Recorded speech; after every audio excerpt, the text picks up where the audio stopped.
एक दवा का जिक्र है। एक जंगल में चमकी लोचड़िया रहा करती थी। चमकी लोचड़िया मन की बहुत अच्छी थी। उसका अपना ही बाग था, वो भी अमरूजों का बाग था। वो अम्बरे अमरूज बेचती थी। देखो गोरी, तुम रोज रोज आकर मेरे अमरूज चोरी करके जाती हो। बिल्कुल तुम्हें पता नहीं लगता कि तुम दूसरों के अमरूज चोरी करती हो। जरा शर्म नहीं आती दूसरों के अमरूज चोरी करते हुए। तुम्हें ये सब कुछ करने की क्या जरूरत है? तुम मेरे के सारे मैं तो चोरी करूंगी, जो करना है जाकर कर लो। मैं तो सारे के सारे चोरी करूंगी। देखो तो सही, ये सारे के सारे मेरे अमरूद चोरी कर रहे हैं और मैं इनको समझाती हूँ, लेकिन ये समझ ही नहीं पाते। बड़े बदतमीज हैं, अच्छा नहीं करते मेरे साथ। मुझे तो बिल्कुल समझ नहीं आती कि ये कैसे करते हैं। अरे कालू, तुम समझाते क्यों नहीं हो गौरी को? क्यों नहीं समझाते उसे कि ऐसा नहीं करना चाहिए? लेकिन वो तो मेरी बात सुनते ही नहीं है गौरी। ये कहकर कालू चला जाता है। गौरी से खुद ही बात करनी पड़ेगी कि वो मेरे साथ ऐसा कैसे कर सकती है। बिल्कुल भी मेरे साथ ऐसा करने की ज़रूरत नहीं है उसको। हर टाइम मेरे जो है आकर खा जाती है और मेरे अमरूद खराब कर जाती है। मैं तो इसे अच्छे से समझाऊंगा कि ये ऐसे नहीं करना चाहिए था, लेकिन ये तो ऐसे ही करती है और मेरे सारे के सारे जो, लेकिन कोई भी समझने को रेडी नहीं होता। ये क्या कर दिया है गौरी? तुम्हें तो समझना चाहिए, मेरे सारे के सारे कैसे खेत खराब कर देती हो। लेकिन गौरी कौन सा समझने वाली थी। वो कालू से जाकर फिर से बात करती है। मैं क्या करूं? फिर वहाँ पर गौरी आ जाती है और कालू को मारना शुरू कर देती है।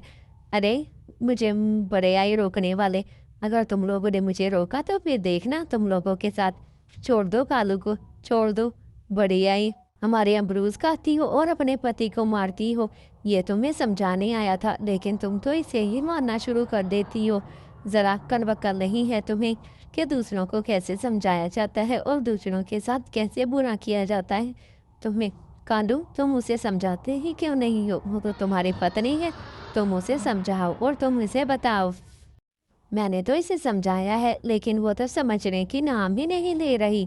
हाँ, ये तो बिल्कुल सही बात कही है। मैंने भी उसे कई दफ़ा समझाया है, लेकिन तुम अपनी पत्नी को क्यों नहीं समझाते? मैं तो उसे समझा समझा कर थक गया हूँ।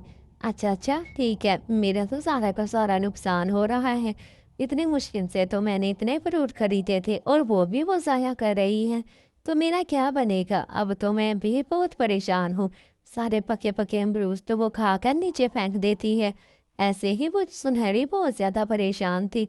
लूसी, तुम्हें कुछ पता है? हाँ हाँ, मुझे सब पता है। ये गोरी और कानू की चाल है। वो तुम्हें कभी खुश होने नहीं देते। कानू तुम्हारे सामने तुम्हारे मुंह पर अच्छा बन रहा है। अगर तुम्हें यकीन नहीं है तो दोपहर को जाना और दोपहर को देखना। दोपहर को वो जो है ना, देखना दोपहर को वो तुम्हारे खेत में दोनों खा रहे होंगे अमरूद। मैं आज देख कर आई हूँ और उसको सुनकर भी आई हूँ। ऐसे ही करते हैं। अच्छा हाँ, ये तो बिल्कुल भी सही कह रहे। ये तो बिल्कुल भी सही कहे हैं। तुम लोग मेरे अमरूद खाते हो और मुझे ही धोखा देते हो। मुझे सब पता लग गया है कि ये तुम लोगों ने की साजिश है। तुम लोगों ने अमरूद खाते हो और फिर एक दूसरे पर इल्ज़ाम लगाते हो। सब मुझे पता लग गया है कि तुम लोग ऐसे ही नौटंकियाँ करते हो। तुम लोगों को ऐसी नौटंकियाँ बिल्कुल भी नहीं करनी चाहिए थी। आज तो इन लोगों को ऐसा सबक सिखाऊंगी कि सारी ज़िंदगी याद रखेंगे कि मेरे साथ पंगा लेने की सज़ा मिलती है तो क्या मिलती है इन सबको। बड़े आए मुझे लूटने वाले, इन सबको तो ऐसा सबक सिखाऊंगी कि सारी ज़िंदगी याद रखेंगे कि मेरे साथ कैसे पंगा लगाते हैं। अगला पार्ट देखने के लिए मेरे चैनल को लाइक करें।